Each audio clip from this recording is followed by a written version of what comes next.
Yo, what's going on, people? Aiden here. Today, I wanted to talk a little bit about the UFC CAF creator system, and this is something that we talked about quite a few times when we were streaming on UFC 4. And I know a lot of people have brought this up, and we brought it up to the devs as well multiple times. So I thought I'd bring it up again now, and it's something that I think until they've added it back in the game, we're gonna have to keep having this sort of discussion about.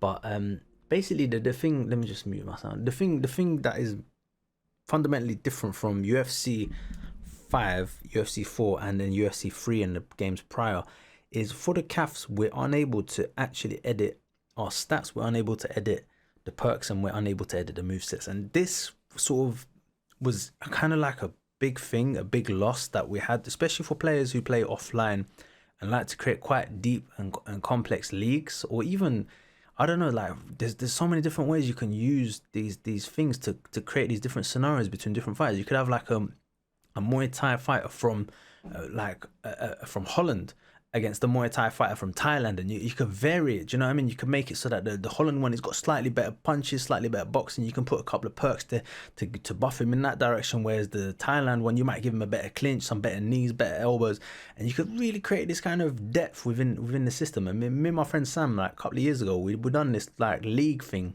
over like a weekend where we just had like different fighters, and like I just mentioned there, we tried to make it like karate, Kyokushin karate, Shotokan karate. We tried to like research a little bit, just try and think of examples of fighters that might be different in some ways and fighters that are different in other ways, and then be able to match them all off against each other. And then kind of as they were fighting, like depending on how their fight outcome came, if they got knocked out really badly, we might take a few points off their chin for the next fight.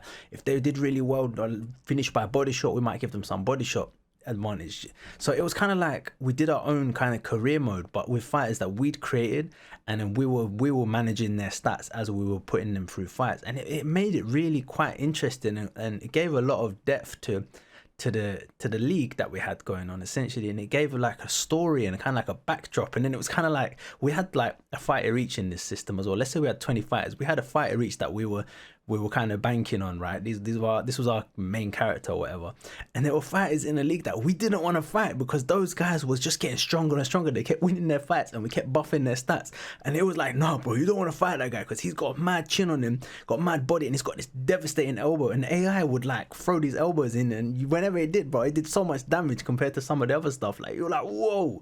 So it was able to create like our own system with a lot of depth between the fights and the fighters, and it made it so interesting that it was just something special. And I think we lost that when we moved from UFC 3 to UFC 4. While we did gain a lot of like cosmetics and yeah, I think, what is that what we gained? What else did we gain? And some new AI types, and we had the new sliders added. That was the big thing that I really liked about the UFC 4, is they added these custom AI sliders and custom AI that swap that we could use on roster fighters, etc. So they added some depth to it in that way, but we lost a lot of depth in the directly from the CAF system itself. We lost a lot of depth there that unfortunately we haven't been able to recover in UFC 5, and we have pushed for it, but it's not happened. So this is the reason why I wanted to record this and put something together to try and get this idea back into the mix again, and hopefully it will be something that could be looked at for UFC the next game.